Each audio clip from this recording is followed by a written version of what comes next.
Hello everyone, David Adler here, President of the Australian Jewish Association, and I am delighted to be joined by the Honourable Sarah Game MLC from South Australia.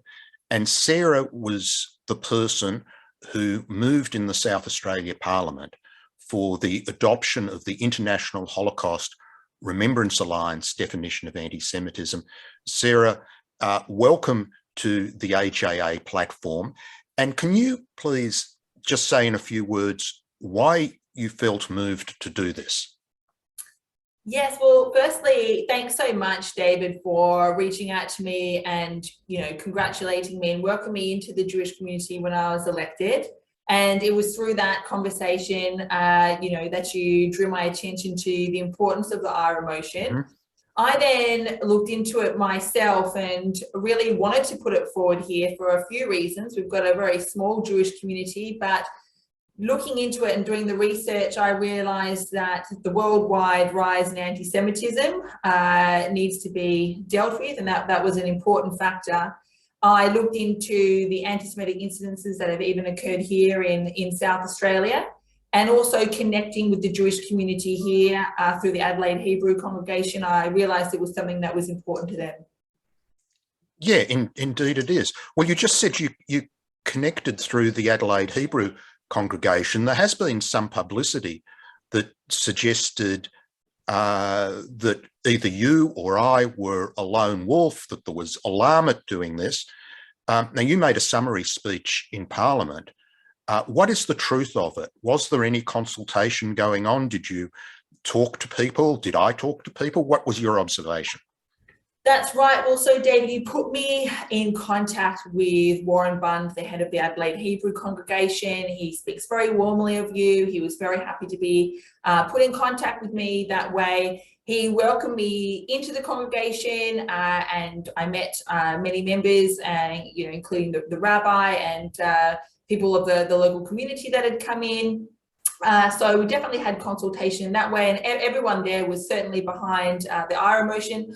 I also reached out to Norman Shueler here because I wanted his involvement. He's past president of the Jewish Community Council, and I know that you were very happy for him to be involved at all steps. Sure. And obviously I, offered briefings to all the political parties here in the upper house. And thoroughly explain to them the importance of this motion and the reason that it needs to be adopted in its full integrity without amending. And we worked together and rapidly obtained the support of the opposition, the Liberal Party. And I think we've both got some very supportive correspondence from the Liberal Party. I certainly have. I think you've received something as well, haven't you? Yes, well, the Liberal Party made it clear pretty early on. I mean, David Speer spoke to me directly. I think it was within a few days, really, of making him aware of the motion that the Liberal Party would be supporting it, and then he wrote a letter as well, which got made public. So they were on board really from the beginning. SA Best and the Greens were pretty adamant that they would be against the motion, and there wasn't really anything that could be done there.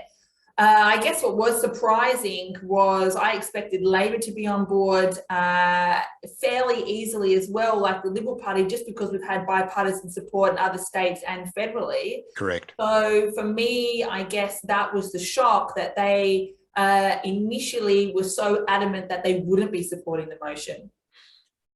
Do you have any idea why that was the case? I've got my own theory, but I don't want to prejudge.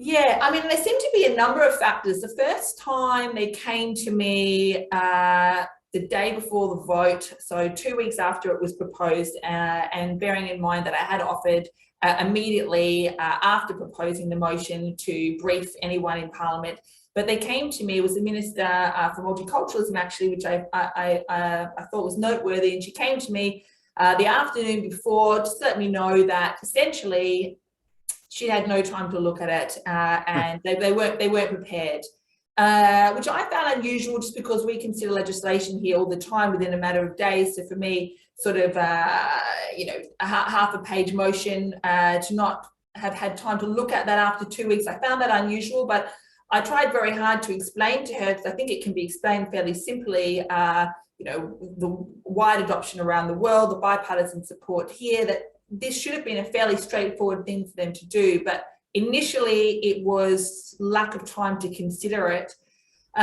We then held a caucus meeting, very good turnout, I think about 20 Labor members or so that came. And we were in there for a good 30 minutes, I'd say, which was plenty of time to again explain really their wider party position, to deal with a couple of the concerns about, still being able to criticise Israel, the fact that this really wasn't weighing into international conflict, as has already been demonstrated by Labor supporting this motion while really having a party stance of a two-state solution to the Israeli-Palestinian conflict.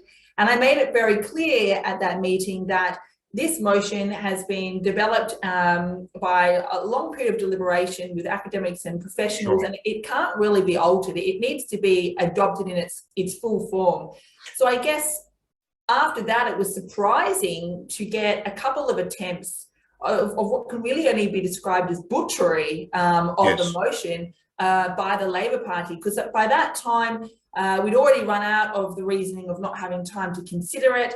Everybody now seemed to be fully informed as to their wider party position and to the importance of the integrity. So you touch on a good point, Sarah, and I want to clarify a really important issue, and that is that when this attempt at butchery came along, you and I had a couple of discussions, and I think that you'd made a decision that if it was the butchery or nothing, we'd go for nothing. Yes. We'd pull the motion and do some more work. So you were not going to allow a butchered motion to pass. No, absolutely not. Well, exactly. I explained to them very clearly again that really this was quite insulting because again, this motion has been deliberated on and carefully written by professionals and academics. It's been adopted elsewhere in full. It can't really just be sort of at a whim altered by the South Australian Labor Party. Okay. There's just two final things I want to ask you about. You mentioned during the process about a campaign opposing the IHRA motion, an email campaign, no doubt lobbying as well. Can you just expand on that? What happened? Yes, well, I think we had a lot of upset within the Palestinian community. I know they had, I think, a couple of protests out here on the Parliament steps, and we certainly had a letter writing campaign where their main concern again seemed to be about, inhibiting freedom of speech with regards to international conflicts that are going on. And that was raised a number of times by the Labor Party. And although I understand that concern, I guess what was surprising for me was the inability of the members of the Labor Party concerned by that to sort of differentiate between a community concern and what was really the reality within the motion, and also the explanatory notes within the IHRA motion. Yeah, I'm of the view that this campaign by the Palestinian groups that are represented in Adelaide that are very strong, probably as strong as anywhere in the country. There's a very wealthy family that funds it, was a major factor in influencing the Labor politicians in particular. Is that a fair assessment? Look, we'll never know. I certainly know that they wanted to take seriously the community concern that was raised by the Palestinian community, which again, I do understand. I guess it would have just been nice for them to really reassure the Palestinian community here that this is not what it's about. This is important for the Jewish community. This is important for the Jewish community here and elsewhere. And really that it wasn't about taking a side as they were so concerned about. Okay, final point, Sarah. Late in the process, Anthony Albanese, the Prime Minister, released a letter that I think was influential. Tell us about that letter and how you used it. Yes, exactly. He wrote to the Israeli Prime Minister just reiterating his support for the IHRA motion. And again, we made the Labor Party here aware of that letter if they weren't already. I guess I just like, and I think that definitely had a sway and an influence. I guess the only other thing I want to make sure I mention is that at the beginning of all this, I thought, they've got it wrong, they've misunderstood, Anthony Albanese is behind it, it's had bipartisan support elsewhere. for some reason there's a communication breakdown, and to try and really avoid all of what I see as an embarrassment really for them, I tried very hard to contact the Premier here, Peter Malinauskas, on this issue, and I've never sought him out before or asked to speak with him, but it was just disappointing that I never heard back from him. You know, I rang his secretary, she advised me that he would be in contact. He wasn't. I rang his own mobile phone because he had given it to me, but I of course wanted to be careful about using that. I never heard back from him. I then texted him to just explain to him, you know, look, this is what's happening at the moment. We're going through the IHRA motion. It's being supported by the Prime Minister, Anthony Albanese. We're making a mistake here. Can you let your party know? And I never heard back from him. And it was just, it was disappointing, and certainly in stark contrast to the support from David Spears, you know, for the Liberal Party in guiding them through this.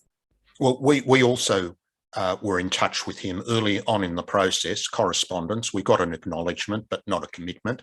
And with the Anthony Albanese letter, we made it available to the South Australia Labor Party.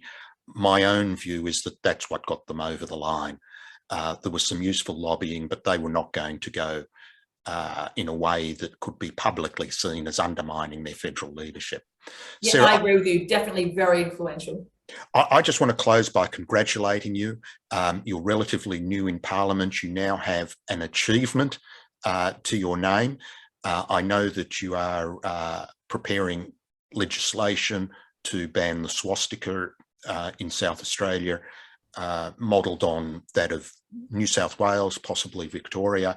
Yes. And that you're pursuing a number of other issues. I hope we can get you as a guest in the near future for a proper AJA event live. I'll talk to you separately about that, but congratulations again. I can say Mazel Tov because you are the first Jewish Member of Parliament in South Australia for a century, which is also an honour. Well done, and may you have many more successes. Thank you so much, David, for all the support.